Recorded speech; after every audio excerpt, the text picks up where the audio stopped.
Hello everyone, hello all, welcome to my YouTube channel. And a few days are left for class 12th board examination, and definitely worried about the first paper English. So don't worry, I'm Isi here and I have come with a very beautiful video for you all and discuss करने वाले हैं history of novel with all the important notes. And you know that all the novel section carry 16 marks weightage, and you must know कि every novel has 4 marks weightage including history of novel. So जो भी आज important notes होंगी इसके बाहर कुछ अलग आने ही नहीं वाला है, क्योंकि आपका जो नॉवेल है ओनली ऑफ 2 पेजेस एंड उसके बाहर का कुछ भी नहीं है. तो सारे इंपॉर्टेंट पॉइंट्स मैंने यहाँ पे कवर किए हैं. So stay with me and understand the concept properly. So section 4 होता है literature genre based on a novel. शुरू करेंगे 5A से. इम्पोर्टेंट है, आज वही डिस्कस करने वाले हैं कि इस पे क्वेश्चन कैसे आएंगे and all that. So to be honest आपको पता है क्वेश्चन नंबर 5A जो बेस्ड ऑन होगा novel number 4.1 history of English novel, सबको पता है. एंड इस पे जो वेटेज होने वाला है वो होने वाला है 4 मार्क्स. एंड मोस्ट इंपॉर्टेंट इस पे दो एक्टिविटीज होंगी. Okay, activity on history of novel and second also activity on history of novel, and both will carry 2 2 marks. इसलिए टोटल हो जाएंगे आपके 4 मार्क्स वेटेज. इतना याद रखना है. एक्टिविटीज़ क्या हो सकती है? MCQ क्वेश्चन आएंगे, मैच द कॉलम हो सकता है, क्रोनोलॉजिकल ऑर्डर में भी हो सकता है, फिल इन द ब्लैंक्स हो सकता है, वहाँ पे ट्रू एंड फॉल्स एक्सपेक्टेड है, pick the odd man out ये भी बहुत बार आता है, या एलिमेंट्स ऑफ नॉवेल्स पे कुछ क्वेश्चन हो सकता है. आपको भी पता है वहाँ पे कुछ 6 एलिमेंट्स वहाँ पे आपको दिए एलिमेंट्स एंड 11 टाइप्स है. तो जो भी इंपॉर्टेंट चीज़ें हैं डिफरेंट काइंड्स ऑफ नॉवेलिस्ट उनके novels and some pairs are there Indian scenario, सारा कुछ कवर करेंगे. Just stay with me right now. Look at now, यही टेबल है. शुरुआत कर देते हैं. इससे आगे भी बहुत कुछ होगा, आपको पता होना चाहिए कि क्या क्या होता है. So name of the novel, इस पे आपको मैच द पेयर आ सकता है. कभी कभी फिल इन द ब्लैंक्स में भी ये चीज़ें यूज हो सकती है. Author, year, period and remarks. Tale of Genji, ये नाम तो जाना पहचाना है आपको. Written by Murasaki Shikibu, a female kind of a novelist. Year था 1010, 11th सेंचुरी. एंड रिमार्क क्या दिया? Speciality words first novel. तो इस पे फिल इन द ब्लैंक आ जाता है dash dash is the first world's first novel. तो वहाँ पे टेल ऑफ जेंजी हो सकता है definitely. Okay, Don Quixote second दिया है मैंने. लिखा है मिगल रिक एवेंट्स. फ्रॉम 1605 टू 1615, 17th सेंचुरी हो गई. स्पेनिश राइटर ने लिखा है, याद रखना है, मिगल रिक एवेंट्स. यूरोपियन नॉवेल है, first European novel and came out in 2 parts. 2 parts में उसे पब्लिश किया था. तो ये भी इंफॉर्मेशन है, इसके बारे में भी क्वेश्चन आ सकता है. पिलग्रिम्स प्रोग्रेस नेक्स्ट है. जॉन बुनियान इसने लिखा है, इन्होंने लिखा है. सो 1678 में पब्लिश हुआ था, 17th सेंचुरी थी. इनिशिएटेड द प्लांटिनस ट्रेडिशन ऑफ इंग्लिश नॉवेल. एक अलग सी एंड एक जेन्यून ऐसी एक ट्रेडिशन वहाँ से शुरू की थी from this particular novel. Next है ओरेनिको. ये सारी पेयर्स याद रखनी, बहुत अच्छे से डिवाइड करके लाया हूँ. वहाँ पे आपको डिवाइडेड फॉर्म में नहीं है, असेंबल एक साथ ही है. तो मैंने डिवाइड कर लिया. सो ये आपको पढ़ना है. सो इसके आपको बहुत ही एडवांटेज मिलेगा, याद रखना है. एफ्रा बेन ने लिखा है Oroonoko. In the year 1688 publish हुआ. 17th century again initiated the प्लांटिनस ट्रेडिशन ऑफ इंग्लिश नॉवल. ये भी उसमें से बिलोंग करता है.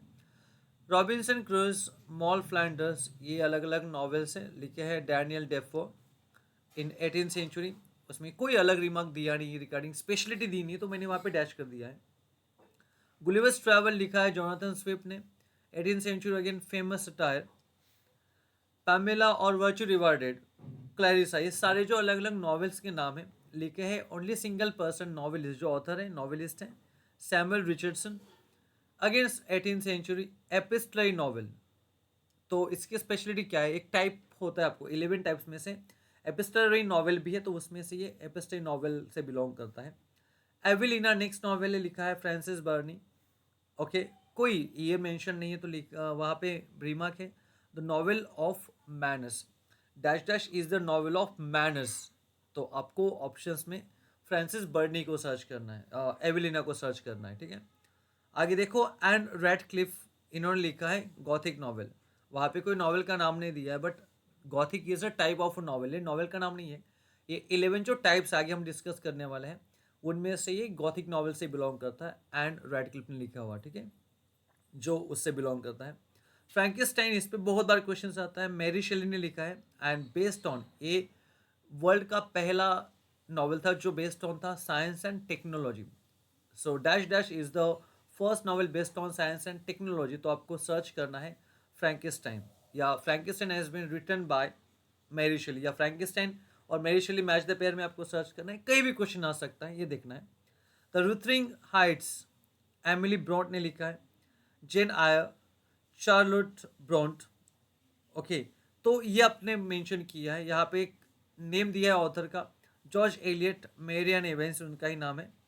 नॉवेल्स रिफ्लेक्टिंग साइकोलॉजिकल इंसाइट, जो भी साइकोलॉजी से बेस्ड नॉवेल होते हैं लिखे गए बाय जॉर्ज एलियट। सो ये सारी जो पेयर्स है, जो टेबल है, ये पहले समझना, इससे आपको बहुत सारी हेल्प हो सकती है। मोर पॉइंट्स आ दिया। वर्जीनिया उल्फ ऑथर है, इंपॉर्टेंट क्या है देखो, she is known as pioneer of stream of consciousness technique. जो भी ये पर्टिकुलर नॉवेल से बिलोंग करते हैं, pioneer of stream of consciousness, okay, एक पर्टिकुलर टाइप है नॉवेल का। सो ऐसे जो नॉवेल्स है जिन्होंने इन्वेंट किए वो है Virginia Woolf. Agatha Christie, famous for creating detective like Hercule Poirot and Miss Marple. जैसे आपको पता है एक इमेजिनरी कैरेक्टर में डिटेक्टिव्स होते हैं, जैसे आपका जो लास्ट नॉवेल है टू सर विथ लव, वहाँ पे डिटेक्टिव होम्स है एंड वॉटसन है, डॉक्टर वॉटसन उनका कंपेनियन। तो वैसे ही अगाथा क्रिस्टी, इस राइटर ने कुछ डिटेक्टिव्स क्रिएट किए थे इमेजिनरी, उसमें Hercule Poirot and Miss Marple, ये हो गए। Raja Mohan wife, something from Indian scenario, ये जो पर्टिकुलर नॉवेल था, okay, written by Bankim Chandra Chattopadhyay, publish in 19th century, and speciality क्या है, first novel in English written by an Indian. So किसी भी इंडियन ने लिखा हुआ फर्स्ट नॉवेल जो है इंग्लिश में लिखा हुआ, वो है Raja Mohan wife, written by Bankim Chandra Chattopadhyay. ये इन्फॉर्मेशन आपको समझनी है प्रॉपरली। प्रिंसिपल्स ऑफ साइकोलॉजी, ये लिखा गया है विलियम जेम्स ने इन 1890, मतलब 19th century। Coin the phrase stream of consciousness, जिन्होंने स्ट्रीम ऑफ कॉन्शियसनेस ये फ्रेज डेवलप की, ओके, तो वो थे विलियम जेम्स। सो ये बहुत सारी डिटेल मैंने लेके आया हूँ, सो आपको इसका बहुत कुछ यूज हो सकता है in upcoming examination in the next week as well, ठीक है। So some important points again. After 1740 novel originated as, कुछ पॉइंट्स यहाँ पे मेंशन कर रहा हूँ, as the literally form in England. 18th century, appearance of newspapers and magazines, new literature characterized by the spirit of realism। ये सारे points आपको समझने हैं, इस पे fill in the blanks, match the pair या ट्रू एंड फॉल्स आ सकता है। 18th century novelist, Daniel Defoe, Jonathan Swift, Samuel Richardson, Henry Fielding, Laurence Sterne, Tobias Smollett. तो इस पे आपको ऑडमैन आउट आ सकता है, इन सारे नामों नामों में से कोई एक वहाँ पे इंडियन नाम आ सकता है, तो आपको वो पिक करना है, as pick the odd man out, ये भी क्वेश्चन वहाँ पे आ सकता है। 19th century novelist, Charles Dickinson, वो 18 थे, ये 19th century। Walter Scott, Nathaniel Hawthorne, Horace Walpole, Thomas Hardy, Wilkie Collins, H Wells, Bankim Chandra Chattopadhyay, ये सारे 19th century नॉवेलिस्ट थे। तो यहाँ पर आपको समझना है प्रॉपरली, इनको भी आपको समझना है, इनके नाम पढ़ लेने हैं, क्योंकि इस पर भी क्वेश्चन आपको मे भी pick the odd man out में आ सकता है, ये चीज़ें याद रखनी है। फिफ्थ नंबर पॉइंट है 20th century नॉवेलिस्ट, इसमें भी देखो E M Forster, James Joyce, Joseph Conrad, Henry James, George Orwell, Graham Greene, T H Lawrence, William Golding, Anthony Burgess, ये आपको समझना है इस पे। 16 नंबर सेंचुरी नॉवल है, देखो यहाँ पे, Indian novelist of 20th century। Indian novelist कौन से थे, मुल्कराज आनंद, आर के नारायण, राजा राव, अनीता देसाई। 20th century में इंडियन नॉवेलिस्ट हो, नारायण, नयनतारा सहगल, अरुण जोशी, मनोहर मलगांवकर, अमिताभ घोष, विक्रम सेठ, उपमन्यु चटर्जी, सलमान रश्दी, अरविंद अधिगा, अरुंधति रॉय, किरण देसाई एंड किरण नागरकर। तो ये सारे नेम हैं एंड ये आपको pick the odd man out में आ सकते हैं, इनमें से कोई तीन नाम इंडियन होंगे और एक कोई फॉरेनर हो सकता है, तो आपको वो जो फॉरेनर नाम होगा, वेस्टर्न कंट्री से बिलोंग कोई नॉलेज होगा, वो आपको as a pick the odd man और पिक करना होगा। इमाइग्रेंट नॉर्थर्स भी वहाँ पे मेंशन किए, उसमें भी पूछा जा सकता है, Salman Rushdie from India, V S Naipaul, Trinidad and Kazuo Ishiguro, Japan. ये कुछ ई माइग्रेंट ऑथर्स थे जो परमानेंटली कई अलग कंट्री में सेटल्ड हो गए, ठीक है। Women novelist Frances Burney and Radcliffe, Mary Shelley, Jane Austen, family, Emily Bronte, Charlotte Bronte, George Eliot, देख सकते हो आप यहाँ पे। मेरियान इवेंट्स उसी को बोला, उन्हीं को बोला जाता है। Virginia Woolf, Agatha Christie, Harper Lee, Margaret Atwood, Toni Morrison, Alice Walker, Anita Desai, Nayantara Sahgal, Arundhati Roy, Kiran Desai, ये सारे फीमेल नॉवेलिस्ट हैं। हु नोस कि इसमें भी क्वेश्चन पूछा जाए, कुछ फीमेल नाम आपको दिए जाएंगे और एक मेल होगा, तो आपको पिक द आउटमेंट आउट कहने को मतलब निकालने को बोल सकते हैं। सो कुछ भी आ सकता है। Indian writers in English, Bankim Chandra Chattopadhyay, first Indian to write a novel in English. Bulkraj Anand, R.K. Narayan, Raja Rao, their main framework was either rationalistic, nationalistic virtues or social issues, why they are known for. Anita Desai, Nayantara Sehgal, Arun Joshi, Manohar Malgaonkar changed the current of Indian English novel. ये उनके बारे में कुछ। Amitabh Ghosh, Vikram Seth, Upamanyu Chatterjee improve the Indian novel in English by adding new features. Salman Rushdie, Aravind Adiga, Arundhati Roy, Kiran Desai, Kiran Nagarkar, recent novelist जो recently novelist हो गए 20th century 21st में recently, okay, तो ये उनसे बिलोंग करते हैं। पल्प मैगजीन्स क्या होते हैं देखते हैं। Fantastic fiction of for the general masses printed on cheap pulp magazine paper in the first half of 20th century. First half जो था 20th सेंचुरी मतलब 1901 से लेकर 1950 तक, जो फिक्शन था, फैंटेस्टिक फिक्शन, वो किस पे प्रिंट होता था? पल्प पेपर पे। ये भी चीज़ें याद रखनी है। This led the foundation for the detective novels and science fiction, and somehow fantastic fiction was a beginning, and एक बिगिनिंग हो सकती for the detective novels and science novels, ये जो बाद में इन्वेंट हुए, बट फैंटेस्टिक फिक्शन ने एक शुरुआत कर दी थी वहां पे एक्चुअली, ठीक है। Now type of novel and description. Type of novel total 11 होते हैं, आगे भी आएंगे, ओके। और कुछ और इंपॉर्टेंट वहां पे इंफॉर्मेशन है। टाइप ऑफ नॉवेल देखते हैं। रियलिस्टिक नॉवेल होते क्या देखते हैं प्रॉपरली, जितना हो सके उतना अच्छे से कवर करो सो दैट कि आपको उसमें बहुत सारा मटेरियल मिल जाए। रियलिस्टिक नॉवल क्या होते हैं? Gives effect of realism, also called novel of manners, has complex characters with mixed motives. इनको इफेक्ट, रियलिस्टिक नॉवल जो फिक्शन होता है but give the effect of realism, ये चीज़ें याद रखना प्रॉपरली। इसको भी बोला जाता है कि realistic novel is also called as the novel of manner, तो ये भी आपको समझना है, इसको नॉवल ऑफ मैनर भी बोला जाता है, ये भी आपको पूछा जा सकता है, ठीक है। Rooted in social class, characters interact with others, undergo plausible means complete and extreme and everyday experiences, ये रियलिस्टिक नॉवल में होता है। पिकारेस नॉवल क्या होता है? Originated from the Spanish word picaro. Question आता है बहुत बार, आप देख सकते हो question papers last 4 to 5 years के, उसमें आपको इस पे क्वेश्चंस आते हैं। इसका मीनिंग होता है रव, रोग, ओके, जी साइलेंट रखेंगे प्रॉपरली। एंड स्पेनिश वर्ड से वो ओरिजिनेटेड हुआ है, पिकारो से, ठीक है। नरेज द एडवेंचर, इसमें क्या होता है? It narrates the adventure of the protagonist who is eccentric और disreputable episodic form.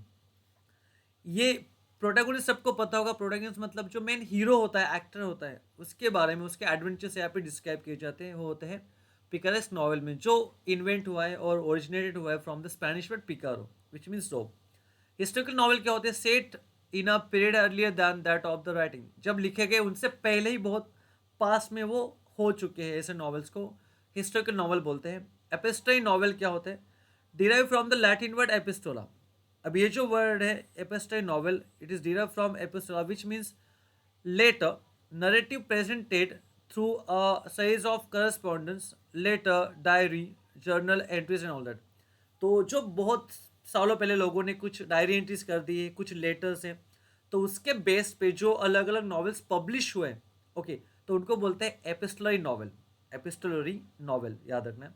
Gothic novel से सारे हॉन्टेड नॉवेल्स होते हैं, जैसे देखो including terror, mystery, horror, thriller, supernatural, Doom, death, decay, haunted buildings, murders, killing and all that. Horror, कोई जंगल होता है, सन्नाटा होता है, super natural power, God and all that, ये सारे नॉवेल्स जो होते हैं दे कम अंडर गॉथिक नॉवल। इसमें भी क्वेश्चन आपको आ सकते हैं। ऑटोबायोग्राफिकल नॉवल मैंने कुछ इंपॉर्टेंट पॉइंट्स लेके आया हूँ सो दैट कि आपको फायदा हो जाए उससे. Based on the file life of the author names spaces and certain details may be changed. Narration may or may not be in the first person. ये होते हैं autobiographical novel based on the author's life, but name और places जो होते हैं और certain details शायद change कर सकते हैं, ये ऑथोरिटी उनको होती है. ठीक है. एलेगोरिकल नॉवल क्या होता है? Allegory means story that bears more than one meaning. Allegory का मीनिंग होता है ऐसी स्टोरी जिसके मोर देन वन मीनिंग होते हैं. मोस्ट इंपॉर्टेंट, जुलाई 22 में एक क्वेश्चन पूछा गया था. And symbolic meaning are different. Symbolic meaning में be political. Okay, surface meaning अलग होती है बट सिम्बॉलिक मीनिंग अलग होती है. बट सिम्बॉलिक मीनिंग एक पॉलिटिकल बेस हो सकती है, रिलीजियस वर्च्यू पे हो सकती है, हिस्टोरिकल हो सकती है या फिलोसॉफिकल हो सकती है. तो इसमें भी क्वेश्चन पूछा गया है 2020 में, जुलाई 2020 में, याद रखना है. अटोपियन डिस्टोपियन नॉवल. अटोपियन या डिस्टोपियन नॉवल क्या होता है? अटोपियन मीन्स एन इमेजिनरी कम्युनिटी और society possessing ideal qualities. Dystopia is just opposite of it. Common theme is science fiction or speculative fiction. Dystopian is the opposite of utopian. Dystopian is the opposite of utopian, and ये also little bit based on science fiction as well. Psychological novel क्या होता है? Fiction treats the internal as well as external life of the protagonist. जो protagonist main character होता है उसके mind की जो स्टडी होती है, उसके मन में क्या चल रहा है, इंटरनल थॉट्स क्या होते हैं, या कभी कभी एक्सटर्नल लाइफ भी उसमें डिस्क्राइब की जाती है of the character, known as a psychological novel. Stream of consciousness, ये चीज़ याद रखना. Stream of consciousness a phrase coined by William James. अभी मैंने पढ़ा था पॉइंट्स में, मैंने बताया था टेबल में. तो ये जो फ्रेज है स्ट्रीम ऑफ कॉन्शियसनेस, ये इन्वेंट किए विलियम जेम्स, इस पर्टिकुलर पर्सन ने. इनिस्ट्रेट इज प्रिंसिपल ऑफ साइकोलॉजी जो पब्लिश हुआ था 1890 में. It means flow of thoughts. Stream of consciousness का मीनिंग होता है फ्लो ऑफ थॉट्स. ये भी चीज़ें याद रखना है. ठीक है. Stream of consciousness means dash dash flow of thoughts, याद रखना है. फिल इन द ब्लैंक्स में पूछा जा सकता है. Incidents in the plot are in the sequence of their occurrences. The novelist narrates them as they enter the mind of the characters. So ये होगा बिल्डिंग्समन नॉवल. नेक्स्ट होगा bildungsroman. It's a German word which indicates growth. Bildungsroman ये dash dash word है तो आप लिखोगे German word which indicates growth. इसका meaning होता है ग्रोथ. दिस फिक्शनल बायोग्राफी और autobiography is concerned with the growth of a protagonist's mind, spirit and characters from their childhood to adulthood. तो ये स्टडी जो मेन प्रोटैगनिस्ट होता है, main character होता है, उसके जो स्टोरी होती है फ्रॉम चाइल्डहुड टू अडल्टहुड, ये इसमें कवर किया जाता है बिल्डिंग्समन नॉवल में. Science fiction novel, speculative fiction dealing with, actually 11 number type last है बट ये कुछ अलग मैंने इंपॉर्टेंट दिया है. Science fiction novel, speculative fiction dealing with imaginative concepts like futuristic setting. इसमें क्या होता है? Futuristic setting, futuristic science, technology, space travel, time travel, parallel universes and extraterrestrial life जो होते हैं, aliens and all that. Explore potential consequences of scientific and other innovations. Frankenstein, ये चीज़ याद रखना है. फ्रैंकिस्टाइन बाय मैरी शेली लिखा है. मैरी शेली ने इन 1823 considered the first such a novel based on science and technology, Frankenstein. This genre flourished in second half of 19th century. ये सबसे ज़्यादा फेमस हुआ second half of 19th century, मतलब 1850 के बाद ये नॉवेल्स फेमस हुए, याद रखना है. डिटेक्टिव फिक्शन नॉवल, सब genre of crime fiction. Detective fiction ये सब जॉनर होता है क्राइम फिक्शन का एंड मिस्ट्री फिक्शन का. प्रोफेशनल और अमेच्योर डिटेक्टिव इन्वेस्टिगेट्स क्राइम और मर्डर. इसमें जनरली एक पर्टिकुलर अमेच्योर या पर्टिकुलर डिटेक्टिव जो होता है वो किसी क्राइम की या मर्डर की इन्वेस्टिगेशन करता है, ये इसमें कंसिडर होता है. तो एक्सपेक्टेशन यही है कि ये सारे जो पॉइंट्स मैंने जितना हो सके जल्दी मैंने कवर किया है सो दैट कि आपका टाइम भी बचेगा और आपको सबसे इम्पोर्टेंट मतलब वैल्यूएबल नॉलेज मिल जाए यहाँ पे, सो दैट कि आपको आने वाले एग्जाम में इसके 4 मार्क्स कहीं नहीं जाएंगे. It is my only intention everyone. Talking about the remaining novels, वो भी आपको मैं अपलोड कर दूंगा. उनके अच्छे अच्छे question answers based on character sketch, plot पे क्वेश्चन होंगे, थीम पे क्वेश्चन होंगे, सेटिंग पे क्वेश्चन होंगे, सारे लेके आऊँगा of remaining novels to sir with love around the world in 80 days and also of the last novel, Sign of Four. Till then, bye everyone. See you very soon with a new concept so that it is very much useful to all everyone. I know. Bye everyone. See you soon.